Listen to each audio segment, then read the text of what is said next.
Hi friends, welcome back to మాటే మంత్రం.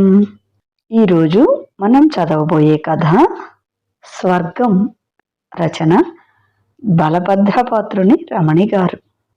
నువ్వెప్పుడు చూసినా ఇంతే, ఆనంద్ వసుధని వదిలి అవతలి పక్కకు తిరుగుతూ అసంతృప్తిగా అన్నాడు బెడ్రూమ్లో. వసుధకి కళ్ళ నిండా నీళ్ళొచ్చాయి. పొద్దుటి నుండి నీరసంగా ఉంది. ఇంట్లో పని చేయకపోతే అత్తగారికి కోపం. ఆఫీస్కు లేట్ అయితే ఆఫీసర్ అమ్మ చిందులు తొక్కుతుంది. చాలా స్ట్రిక్ట్ ఆఫీసర్నంటూ ప్రతిదానికి మెమోలు, ఛార్జ్ షీట్లు పంపి గొప్ప చూపించుకుంటుంది. పిల్లవాడి స్కూల్కి వెళ్తే ఆ టీచర్ పేరెంట్స్ని అప్పుల వాళ్ళని చూసినట్లు చూసి పిల్లల్ని కనే ముందు ఈవెన్ని కన్సల్ట్ చేస్తే పోయేది అనిపించేట్లు తల్లిదండ్రులు ప్రవర్తించాల్సిన తీరు గురించి అదే పనిగా లెక్చర్స్ దంచుతుంది. ఎప్పుడూ పుట్టింటికి రాదని అమ్మకి, వచ్చినప్పుడల్లా వదిన ఇంట్లో ఉండదని ఆడబిడ్డలకి, కబుర్లు చెప్పదని పక్కింటి ఆవిడకి, సినిమాకి రానంటుందని కోలీగ్స్కి, రాత్రిళ్ళు తనతో సరదాగా ఉండటం లేదని భర్తకి, ఇలా అందరికీ అసంతృప్తే. కారణం తన తప్ప, ఇతరుల తప్ప? ఆమెకి బోధపడటం లేదు. నడుం చాలా నొప్పిగా అనిపించి సన్నగా మూలిగింది. భర్త విసుగ్గా దిండు చెవుల మీద పెట్టుకోవడం గమనించి ఆమె మనసు చివుక్కుమంది. ఆనంద్ పెళ్ళైన కొత్తల్లో తన అరికాల్లో ముళ్ళు గుచ్చుకుంటే ఆ నొప్పి అతను అనుభవించేవాడు. ఇప్పుడు ముళ్ళు అతనికి గుచ్చుకుంటే ఆ నొప్పి తను అనుభవించేట్లు చిరుబురులాడతాడు. ఆమె ఉస్సూరని నెట్టూర్చింది. మర్నాడు లంచ్లో తుషార అడిగింది, ఏమిటి వసుధ, ఆ కంటి కింద అలా నల్లచారలు? ఒంట్లో బాగుండటం లేదా, లేక మానసికంగా ఏమైనా వర్రీసా? వసుధకి అద్దంలో చూసుకొని చాలా రోజులైనట్లుగా అనిపించింది. టాయిలెట్లోకి నడిచి ఒకసారి అద్దంలో చూసుకుంది. అవును, కళ్ళ కింద భాగం నల్లగా కమిలినట్లుగా అయిపోయింది. తనకేం చింతలు? ఆర్థికంగా ఏం లేదు. ఆడబిడ్డల పెళ్లిళ్ళు చేయాలని కానీ, మరుదుల్ని చదివించాలని కానీ ఒత్తిడి లేదు. అత్తగారు ఎప్పుడైనా నిష్ఠూరమాడినా పనంతా ఒక్కతే చక్కబెట్టుకుని పోయే స్వభావం.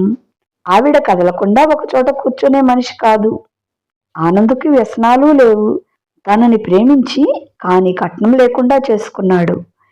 ఈ 7 ఏళ్లలో ఆ విషయం ఎప్పుడూ తమాషాకి కూడా దప్పలేదు. మరింకేమిటి తన బాధకి కారణం? పక్కింటి మిస్సెస్ పరంజేపే ఎప్పుడూ గలగలా మాట్లాడుతూ ఉంటుంది. ఆమె వయసు 50 పైనే ఉంటాయి. అయినా ఇప్పటికీ ఐబ్రోస్ చేయించటం, బ్లీచింగ్ చేయించటం మానదు. ఆమెకి ఇంట్లో జబ్బుతో అన్ని పనులు మంచంలోనే చేయించుకుంటున్న అత్తగారుంది. బోలెడు డబ్బు ఖర్చు పెట్టి పెళ్లి చేస్తే భర్తతో పడక విడాకులిచ్చేసి ఇంటికి వచ్చిన చెట్టంత కూతురు కళ్ళ ముందే ఉంటుంది. అయినా ఆమె ఎప్పుడూ అందరితో నవ్వుతూ కులాసాగా మాట్లాడుతూ ఉంటుంది. ఇది ఎలా సాధ్యం? వసుధకి తలంతా నొప్పిగా ఉండి ఇంటికి వెళ్ళిపోవాలనిపిస్తోంది. ఇంతలో లోపల నుండి ఆఫీసరమ్మ పిలిచిందని కబురొచ్చింది. వసుధ నీరసంగా నడుచుకుంటూ లోపలికి వెళ్ళింది. చూడు వసుధ, జీతం తీసుకుంటున్నప్పుడు మనసు పెట్టి పని చేయాలి.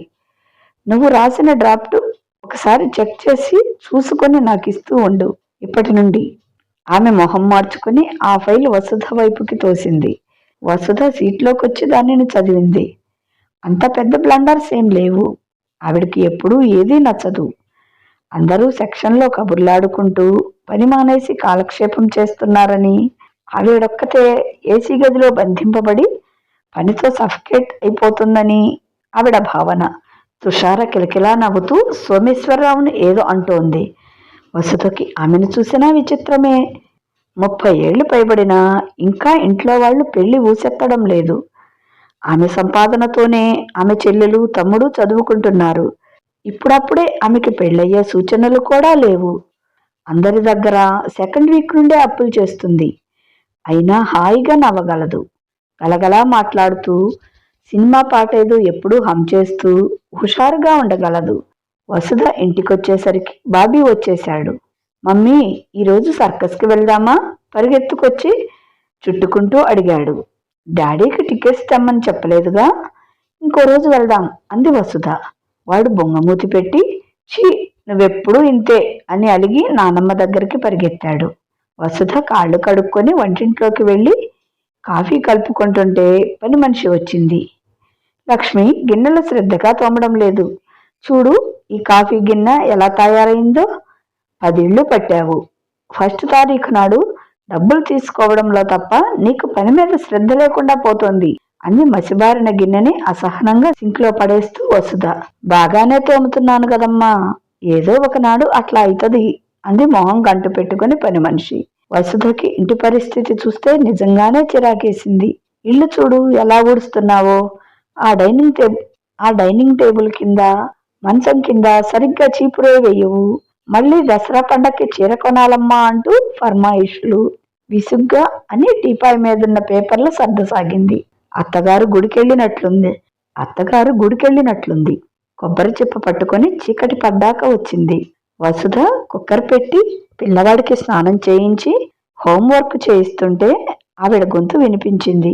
ఏం ఆడపుట్టక పుట్టలేదు? ఫ్రిడ్జ్లో తరిగి పెట్టిన కూర పోపులో వేయకూడదా? నేను వచ్చేదాకా ఆగాలా? చీచి, శ్రీరామచంద్ర, ఏం బ్రతికిచ్చావయ్యా నాకు. వసుధకి ఆ మాటలకి జవాబు చెప్పాలో వద్దో అర్థం కాలేదు. కుక్కర్ మీద వెయిట్ తీసి మిగతా వంట పూర్తి చేద్దామనుకుంది తను. ఇంతలోకే ఆవిడ వచ్చి అలా మాట్లాడుతోంది.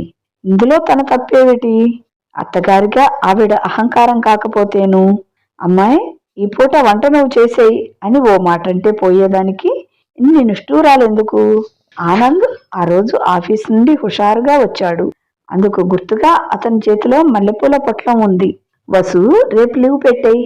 కిరణ్ గాడి ఎంగేజ్మెంట్ కి మనం వెళ్ళాలి అన్నాడు ఆనంద్. కిరణ్ అతని ఫ్రెండ్. కుదరదండి, మా బాస్కి అసలే నా మీద చిరాకెక్కువ అవుతుంది. ముందుగా చెప్పకుండా లీవ్ పెడితే ఊరుకోదు అంది వసుధ. నువ్వెప్పుడు సరే అన్నావు గనక. ఆనంద్ బాత్రూంలోకి వెళ్ళి గడేసుకున్నాడు. తలుపు దడేళ్ళ తోసుకుని లోపలికి వెళ్ళి, అయితే ఉద్యోగం మానేయనా? హాయిగా ఎక్కడికి పడితే అక్కడికి తిరగొచ్చు. 2 పూటలా కమ్మగా పిండి వంటలు చేసుకోవచ్చు. ఇల్లంతా నీట్గా ఉంచుకోవచ్చు. కానీ ఫస్ట్ తారీఖు నాడు 7,000 రూపాయలతో బరువుగా కవర్ ఇంటికి రాదు మరి అని అరవాలనిపించింది వసుధకి. కానీ అరుపులకి బదులుగా కన్నీరే చెంపలపై నుండి జారి ఆమెను ఓరడించింది. ప్రతి ఆదివారం స్కూటర్ మీద వసుధ, ఆనంద్ కూరల మార్కెట్కి వెళ్తారు. ఎప్పటిలాగే ఆ రోజు కూడా వెళ్లారు. ములక్కాడలు బేరమాడుతుండగా హాయ్ వసు అన్న పలకరింపు వినిపించేసరికి తల తిప్పి ఆ పిలుపు వైపు చూసింది వసుధ.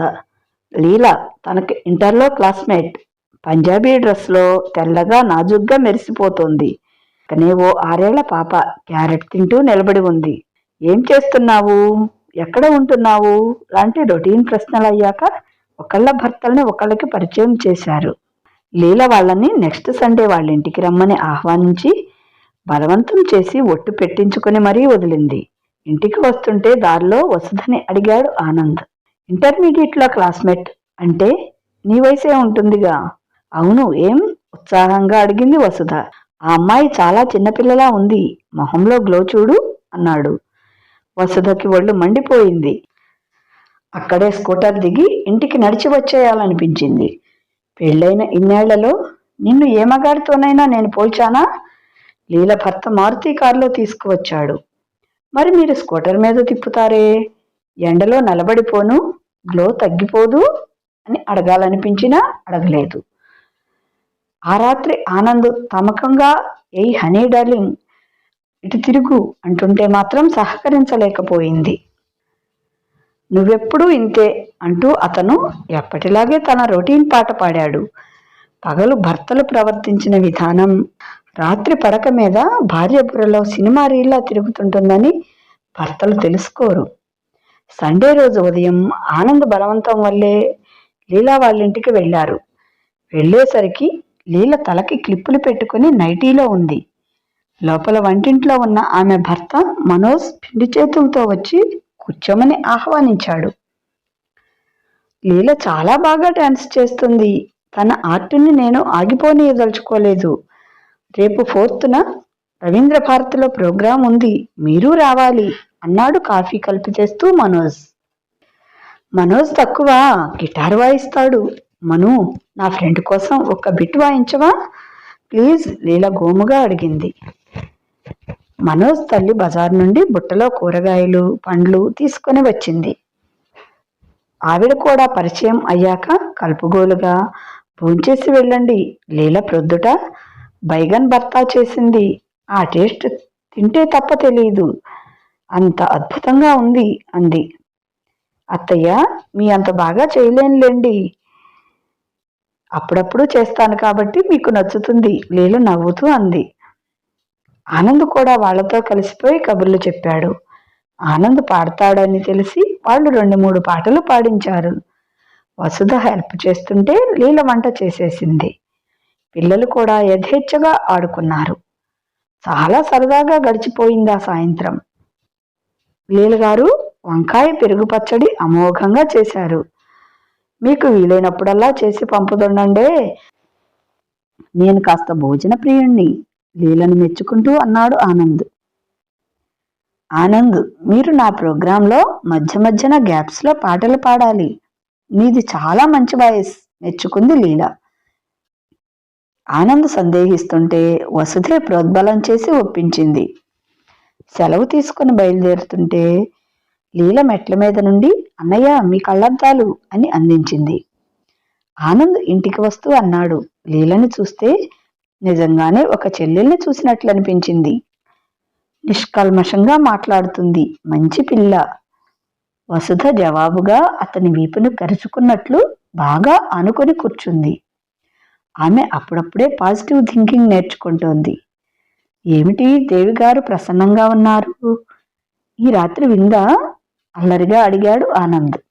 వసుధకి ఇన్నాళ్ళు ఇంత ఆనందం తమకి దూరంగా ఉండటానికి కారణం తెలిసింది. కేవలం అసంతృప్తి. పని మనిషి పని పట్ల తనకి, తన పని పట్ల అత్తగారికి, ఆఫీసర్కి, తన మూడ్స్ పట్ల భర్తకి, తల్లిదండ్రుల పట్ల పిల్లాడికి, అందరికీ అసంతృప్తి భూతం పట్టుకొని పీడించింది. దాన్ని వదిలించడానికి చిన్న చిట్కా, మెచ్చుకోలు, పన్నీరు లాంటి పొగడ్త, వీటితో తృప్తి కలిగే విధంగా పనులు చేయించుకోవచ్చని ఆమెకి అనుభవపూర్వకంగా తెలిసింది ఆ రోజు. శుభం. ఇదండి కదా. ఎలా ఉంది? అంతేనండి, ఎప్పుడూ మనసులో అసంతృప్తి పెట్టుకొని ఎవరో ఒకరి మీద చిరాకు పడుతుంటే ఇక జీవితం అంతా నెగిటివ్గానే ఉంటుంది కదా. సంతోషం ఎక్కడి నుంచి వస్తుంది? రమణి గారు చాలా చక్కగా రాశారు కదా. ఎదుటి వాళ్ళని ఓ చిన్న పొగడ్తతో, ఓ చిన్న మెచ్చుకోలు, మీరు చేసిన పని బాగుంది అని ఒక చిన్న ప్రశంస ఇచ్చి చూడండి. ఓ చిన్న పొగడ్త, దానిలో మనకు పోయేదేం లేదు. కానీ ఎదుటి వాళ్ళకి ఎంత సంతృప్తి, మనకెంత ఆనందం, వారికి ఆనందం, మనకి ఆనందం. అదే కదా జీవిత పరమార్థం. అందరూ సంతోషంగా ఉండాలి, మనము సంతోషంగా ఉండాలి. రేపటి నుండి మీరు కూడా పాటించండి. ఎలా ఉందండి కథ? బాగుంది కదా. కథ బాగుందనుకుంటే తప్పనిసరిగా ఒక లైక్ ఇవ్వండి. అలాగే నా ఛానల్ సబ్స్క్రైబ్ చేసుకొని చదవటం మర్చిపోవద్దు. కథ ఎలా ఉందో ఓ చిన్న మాట కామెంట్ పెడితే నేను కూడా చాలా సంతోషిస్తానండి. ఇక ఉంటాను. బాయ్. మీ లక్ష్మి ఘంట.